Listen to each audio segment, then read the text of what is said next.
Matheus Nunes has done the unthinkable at Manchester City after Calvin Phillips fears Manchester City star Matheus Nunes is going from strength to strength after more than a year of struggling after his Wolves move to Belgrade in December 2023, where Manchester City played out a dead rubber of a Champions League game with an intriguing side. Micah Hamilton scored a belter on debut to signal his potential on his way to earning a move to Middlesbrough in deal worth up to £5 million.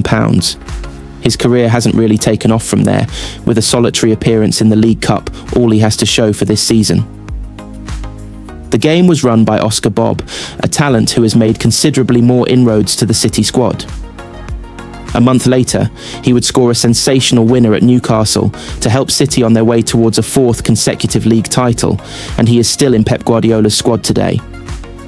Scoring his first goal in City colours was Calvin Phillips, who had fought to stay at the club after a disastrous first season but failed to look any better. The midfielder looked a bit sheepish after scoring a penalty in the 3-2 win, and it was obvious he would not be important to City going forward. Another star failing to take another opportunity was Matheus Nunes, who had not started in the Premier League at that point for over 2 months after suffering such a hostile reception at former club Wolves that he was hooked at half-time for his own good. The end result of a muddled transfer window that had seen City go for Declan Rice and Lucas Paqueta first, before pulling out for different reasons, saw them plump for Nunes, who then endured a difficult start. It took much longer for Nunes to look remotely comfortable in a City shirt. When Rodri was injured last season, Nunes spoke up about playing in that position instead, but he was never really trusted in it. This time last year he was showing potential as a left winger, not ideal given he arrived as a midfielder and a potential improvement on Phillips, but something at least. As hard as it is to believe, it is less than 12 months since he was first tried as a full-back by Guardiola, and his outing at left-back in the Manchester derby went well for the first 86 minutes, and then disastrously from there. After everyone had some time to cool off and think about what they had done, Nunes returned in January 2025 as a right-back. He offered City a physicality and energy that had been lost elsewhere in the team and was largely very good in plenty of games. But too often, there would be silly errors that would prove costly and blight those performances. Even a glorious late winner at home to Aston Villa in a game of serious importance wasn't enough to cast aside the defensive doubts, and fans wanted to know at the end of the summer transfer window why City hadn't signed a right-back. Even this season, it was only when Abdulkadir Kusanov stepped into the role for the Manchester derby that the City defence began to look solid. When Kusanov suffered an unfortunate injury in the first half at Arsenal in late September, Nunes stepped back in and hasn't looked back since.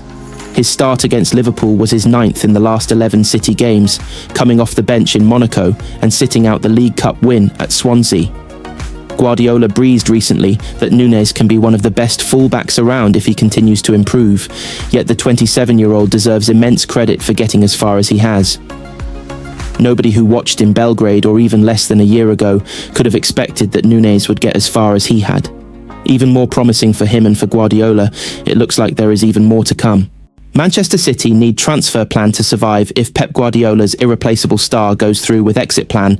Bernardo Silva is Manchester City captain this season, but he has dropped a few hints that he could leave the club at the end of the season. How to go about replacing the irreplaceable might be a question Pep Guardiola has to wrestle with over the next 7 months or so.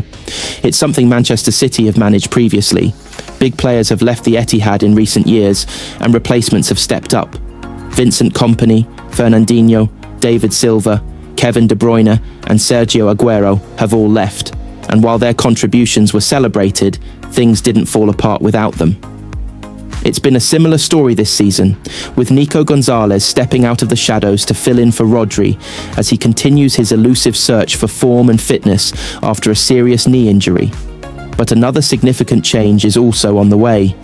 At the end of this season, it looks likely Bernardo Silva will bring the curtain down on his 9-year City career.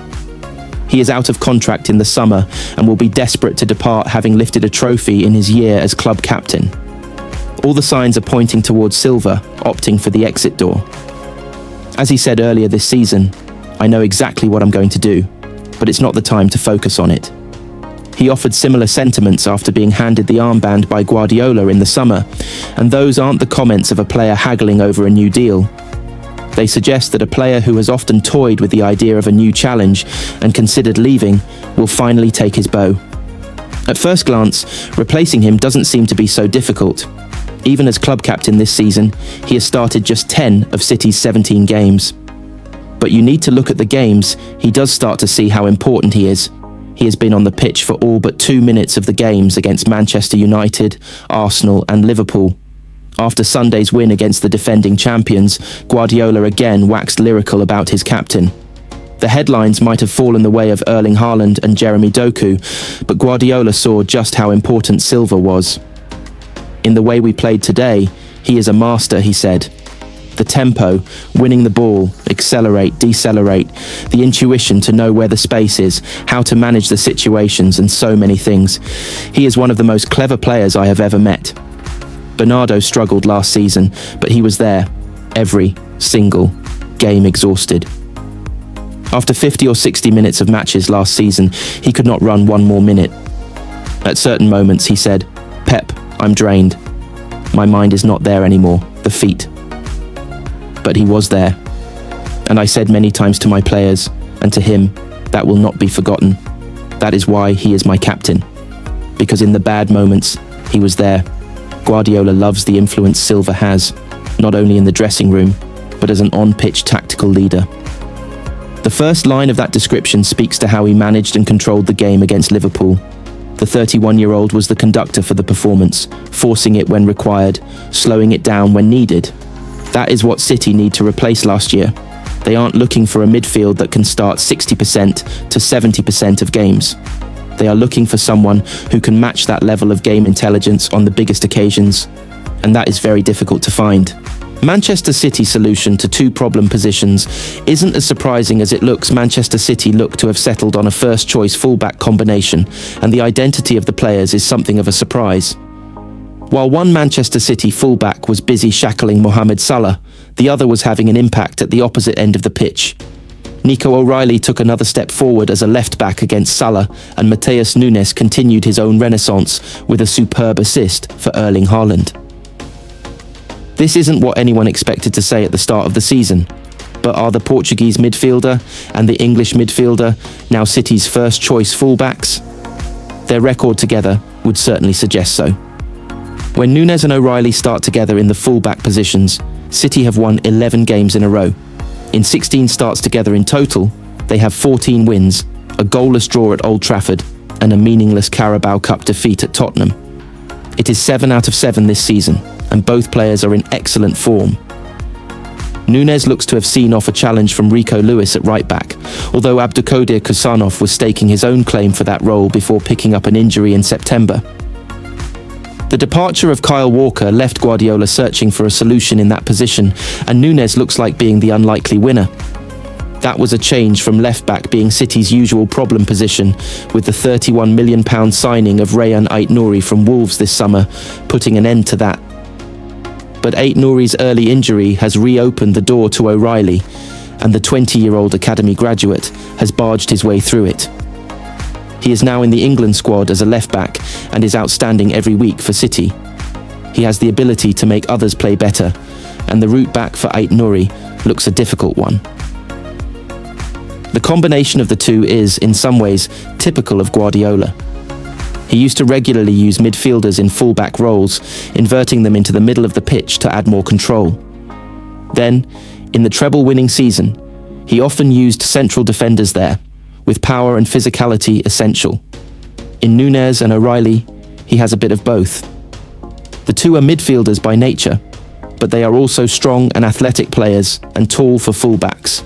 They could arguably tick both boxes, with the technicality of a midfielder and the power of a defender. Nunes has improved defensively this season. It has been made clear he has no future in midfield in this team, but Guardiola has regularly repeated his belief that the Portugal international has what it takes to be a right-back, and that is starting to come to fruition. O'Reilly's future could potentially still lie in midfield. He came on centrally in the early weeks of the season, but has been excellent at left-back again, and his performance on Sunday was impressive. Salah has been a nightmare for many years with his speed, said Guardiola. We said to Nico he had to be aggressive. Otherwise, every time Mo had the ball, he was helped with one or two central defenders, and Jeremy and Bernardo and Phil. The team worked incredibly, and defensively they were really good, especially in the first half. Nico made a step up because you have to prove how you behave against the best wingers. It is no bad example to do that against Salah. Plenty of pieces are starting to fall into shape for this City side, and amongst them are two unlikely candidates making the full-back positions their own. Gianluigi Donnarumma was the odd man out in Manchester City masterclass. Manchester City goalkeeper Gianluigi Donnarumma watched and admired as his teammates played the ball up the pitch. Gvardiol to O'Reilly to Foden to Gonzalez to Doku to Gonzalez to Cherki to Gonzalez to Nunes to Silva to Nunes to Cherki to Diaz to Cherki to Nunes to Cherki to Gonzalez to Gvardiol to Diaz to Nunes to Haaland. 1-0 to Manchester City. Pep Guardiola is understandably pleased about the improvements that have been made to his side this season. New players such as Nico Gonzalez and Ryan Cherki have helped, as has a reduction in injuries and the deeper role of Phil Foden. If last season saw the City boss lamenting the difference between his team and the clubs that played modern football, such as Bournemouth, Brighton and Newcastle, after his 1,000